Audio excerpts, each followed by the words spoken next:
Abrasions refers to the loss of tooth surfaces due to overbrushing, irritation of clasped dentures, braces, or from harsh toothpaste. We don't recommend chewing on hard objects like pencils, toothpicks, paper clips, and hairpins.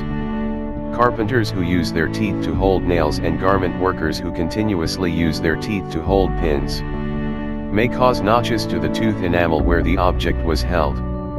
Beer drinkers who uses their teeth in opening the bottle cap cause abrasion. When loss of tooth surfaces is not due to mechanical wear, we call it erosion. Abrasion and erosions may affect any part of the tooth. No change of color is noted if slight abrasion or erosion happens. But if the damage reaches the dentin, which is the second layer, the area usually in yellowish color.